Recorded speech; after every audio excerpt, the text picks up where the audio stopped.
بسم اللہ الرحمن الرحیم۔ آپ میرا چینل ٹاک ود عامر دیکھ رہے ہیں، تو موقع کی مناسبت کے حساب سے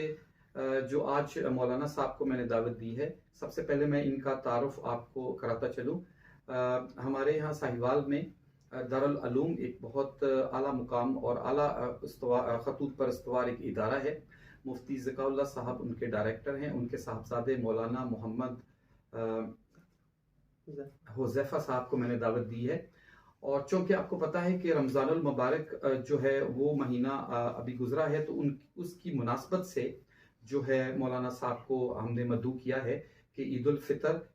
کے اہتمام اور عید الفطر جو ہے اس کی ادائیگی کے لیے ان سے رہنمائی ہم حاصل کر سکیں، اور عید الفطر ہے کیا چیز، مطلب وہ ہمارا جو مذہبی تہوار ہے اس کو ہم کیوں منایا جاتا ہے، اس کے لیے ہم نے انہیں دعوت دی ہے۔ تو سب سے پہلے مولانا صاحب میں آپ کا شکریہ ادا کرتا ہوں۔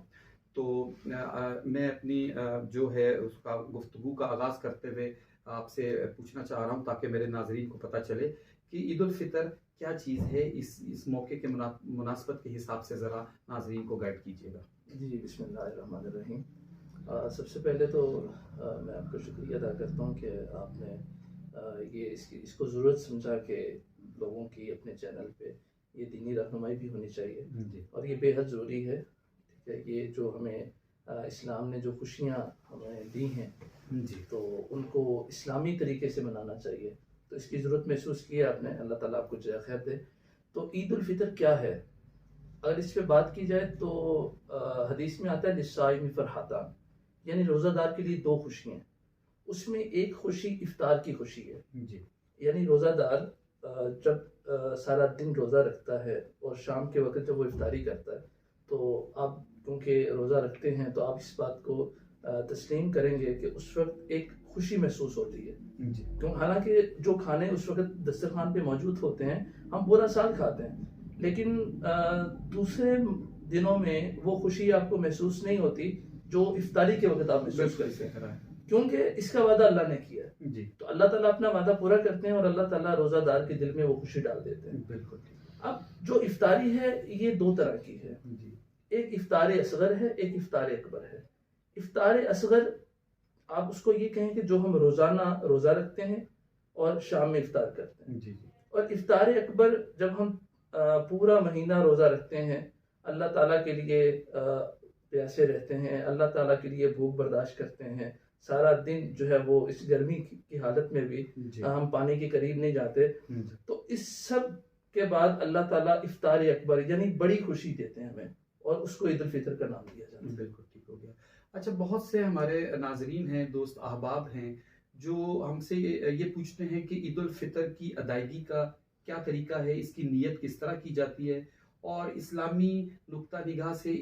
اس کو ادا کیسے کیا جاتا ہے، تو اس سلسلے میں ہماری رہنمائی فرمائیے گا۔ دیکھیں، نماز کی ادائیگی سے پہلے ہم یہ دیکھیں گے کہ اس کی پریپریشن کیا ہے، اس کی تیاری کیا ہے۔ سب سے پہلے تو ضروری ہے کہ ہم کیونکہ ایک ایسی ادائیگی کے لیے جا رہے ہیں جو ہمارا ایک اسلامی رکن ہے، ہماری ایک اسلام نے ہمیں خوشی دی ہے، تو ہمیں چاہیے کہ ہم وہ مسنون طریقے سے اس کی تیاری کریں۔ اس کو دوسرے الفاظ میں یہ کہیں گے کہ جو رسول اللہ کا جو انداز تھا اس انداز میں تیار ہو کے ہم عید کے لیے جائیں۔ تو اس کے لیے ضروری ہے کہ ہم سب سے پہلے تو غسل کریں گے، اس میں مسواک کریں گے، پھر اس کے بعد اگر ہو سکے تو نیا لباس پہنیں گے، اگر نیا لباس نہیں ہے تو کچھ صاف ستھرا لباس پہنیں گے، اس کے بعد خوشبو لگائیں گے اور مسجد کی طرف اللہ کا ذکر کرتے ہوئے جائیں گے، اور اللہ کا ذکر جو ہے اس کے الفاظ یہ ہو جائیں لا الہ الا اللہ اللہ اکبر وللہ الحمد۔ اور اس کے بعد جب ہم مسجد میں چلے جاتے ہیں تو وہاں امام صاحب خطبہ دیں گے، تو اب یہ خطبہ جو ہے یہ بہت عاجزی کے ساتھ سنا چاہیے، بہت خشوع خضوع کے ساتھ پرسکون انداز میں خطبے کو سنا چاہیے۔ اس کے بعد ہے نماز، جو آپ کا اصل پوائنٹ آف ویو تھا، جو آپ کا اصل پوائنٹ تھا، تو اس پہ یہ ہے کہ اب نماز کا جو آسان طریقہ ہے وہ یہ ہے کہ امام صاحب اللہ اکبر کہیں گے جیسے نماز پڑھی جاتی ہے، تو اس کے بعد امام صاحب ثنا پڑھیں گے سبحانک اللہم و بحمدک،